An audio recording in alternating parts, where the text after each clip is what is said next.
उत्तराखंड वानिकी प्रशिक्षण अकादमी हल्द्वानी ने कैंपा योजना के अंतर्गत नेचर गाइड्स के लिए एक विशेष प्रशिक्षण कार्यक्रम का आयोजन किया। इस ट्रेनिंग का उद्देश्य था जंगल की अनकही कहानियों को समझना, उसके हर रंग को करीब से महसूस करना और इस अद्भुत प्राकृतिक धरोहर को पर्यटकों तक रोचक और प्रभावी तरीके से पहुंचाना। तो नेचर हेरिटेज टूरिज्म के ऊपर हमने बात करी है, दूसरा इको टूरिज्म एटिकेट्स के ऊपर हमने बात करी है, और साथ ही साथ जो है इंसेक्ट्स उनके ऊपर बात करी है, और the art of story telling जो है उसके ऊपर हमने बात करी है। इस प्रशिक्षण का एक रोमांचक और ज्ञानवर्धक हिस्सा था बर्ड वॉचिंग सेशन, जहां गाइड्स ने पक्षियों की अनोखी दुनिया को करीब से जाना। अगर ना बर्ड स्पीसीज जो बर्ड प्रजाति है, अगर सिर्फ 1 घंटे के लिए अपना काम करना बंद कर दें तो हमारे जीवन में बहुत सारे इफेक्ट पड़ना शुरू हो जाएंगे, बहुत सारी बीमारियां शुरू हो जाएंगी। तो बर्ड का बहुत बड़ा रोल है हमारे जीवन में। उन्हें सिखाया गया कि कैसे उनकी चहचहाहट को सुनकर, पंखों के रंगों को देखकर और उड़ान के अंदाज को पहचान कर उनकी सही पहचान की जा सकती है।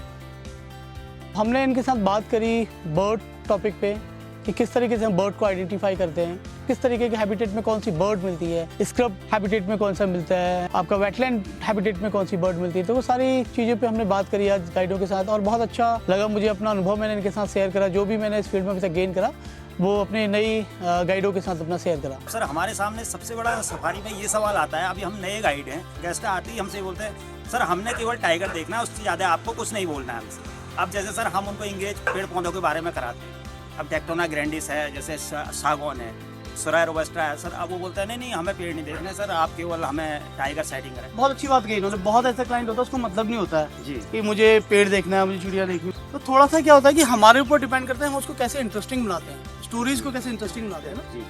कि अब हम जैसे इन्होंने बात करके मुझे टाइगर देखना है, उन्होंने सर टाइगर तो देखा, लेकिन टाइगर देखने के पीछे रीजन क्या है। अगर टाइगर देखना तो हम सर जू जाते हैं, हम जंगल नहीं घूमते हम। It's called game drive. अक्सर पर्यटक सिर्फ बाघ देखने के मकसद से जंगल सफारी पर आते हैं, लेकिन यह जंगल सिर्फ बाघों का नहीं है। यहाँ सैकड़ों प्रकार की पक्षियां, अनगिनत पेड़ पौधे और एक संपूर्ण इकोसिस्टम बसता है। गाइड्स को यह सिखाया गया कि कैसे पर्यटकों को इन अद्भुत जीवों और उनकी दुनिया के बारे में बताया जाए। हमने उनको ये सिखाया है कि आप पर्यटकों के साथ किस तरीके से इन्वॉल्व हो सकते हैं और उनको किस तरीके से इंगेज कर सकते हैं, क्योंकि प्रकृति में सिर्फ टाइगर सेंट्रिक ना होकर के यहाँ पर परिंदों की बहुत बड़ी दुनिया है। तो हम परिंदों की दुनिया से उनको कैसे रूबरू करा सकते हैं ताकि हमारे आने वाले पर्यटक इन परिंदों के बारे में भी जान सकें, और किस तरीके से उनको स्टोरी टेलिंग और किस तरीके से उनके एंगेजिंग उनका ये प्रशिक्षण रह सके, तो उसके बारे में हम लोगों ने जानकारी साझा करी। जंगल में हर चीज की अपनी एक महत्वपूर्ण भूमिका होती है, चाहे वह छोटे पौधे हो, विशाल पेड़ हो या फिर टर्माइट माउंट्स। इन छोटे जीवों के बिना जंगल अधूरा है। गाइड्स को यह सिखाया गया कि कैसे इन विषयों को पर्यटकों के लिए रोचक बनाया जाए। कैंपा के अंतर्गत आयोजित इस कार्यशाला का उद्देश्य नेचर गाइड्स को फॉरेस्ट की बायोडायवर्सिटी के बारे में गहरी समझ प्रदान करना है। आमतौर पर जब हम जंगल की बात करते हैं तो हमारा ध्यान मेनली लार्ज मैमल्स जैसे टाइगर, बेयर, लेपर्ड, एलिफेंट इन सब पर ही जाता है।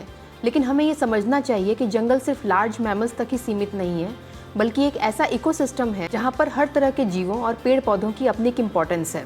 इस कार्यशाला के माध्यम से हमारी ये कोशिश रही है कि नेचर गाइड्स को फॉरेस्ट के इकोसिस्टम के बारे में हम एक विस्तृत जानकारी दे सकें, जिससे कि ये नेचर गाइड्स जंगल आने वाले टूरिस्ट के साथ अपना नॉलेज और एक्सपीरियंस साझा कर सकें। बर्ड को कैसे पहचानें, और हमें पेड़ पौधों के बारे में, टर्माइट बॉन्ड के बारे में, रिवर में कौन सी चिड़िया हमें मिल सकती है, पेड़ के बारे में। तो सर ये सब चीज़ें हमें उन्होंने कैलकुलेट करके हमें बहुत अच्छा प्रशिक्षण दिया और बेसिक चीज़ें बताई जिसकी हमें बहुत ज़रूरत थी सर। और हम गेस्ट के साथ कैसे कर सकते हैं, उनको कॉर्बेट की लेगेसी के बारे में बता सकते हैं, उनने कितने बाघ, आदमखोर बाघों को मारा था, उन्होंने कौन कौन सी बुक लिखी थी।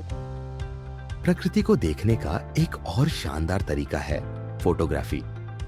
नेचर गाइड्स को प्रसिद्ध वाइल्ड लाइफ फोटोग्राफर दीप रजवार की वाइल्ड लाइफ आर्ट गैलरी ले जाया गया। यह गैलरी उनकी प्रकृति और वन्य जीवों के प्रति गहरी भावना और समर्पण को दर्शाती है। यहाँ गाइड्स को न सिर्फ उनकी ली गई अविश्वसनीय तस्वीरें देखने को मिली, बल्कि दीप रजवार ने हर तस्वीर की कहानी भी विस्तार से बताई। उन्होंने यह भी सिखाया कि वन्य जीवों को कैमरे में कैद करने के लिए किन महत्वपूर्ण पहलुओं पर ध्यान देना चाहिए? मेरी वाइल्ड लाइफ आर्ट गैलरी में जो रिंगोड़ा में स्थित है, यहाँ UFTI से एक जो कालाडूंगी के नेचर गाइड्स हैं वो लोग यहाँ आए थे और उन्होंने आज यहाँ मेरी गैलरी में जो वन्य जीवों की दुनिया है जो मैंने यहाँ पर शोकेस करा हुआ है, अलग अलग प्रकार की वन्य जीवों को उनको उन्होंने समझा और एक वाइल्ड लाइफ है उसके बारे में उन्होंने जानकारी ली कि वाइल्ड लाइफ में जो अलग अलग स्पीसीज है उनका क्या रोल है नेचर में और क्यों हमें उनको बचाना चाहिए और उनके क्या रूल्स हैं और क्या मतलब क्या हम कैसे उनको जो आने वाले जो गेस्ट हैं जो पर्यटक हैं उनको उनके बारे में उनकी अहमियत को बता सकते हैं। प्रकृति को देखने का नजरिया बदलना जरूरी है।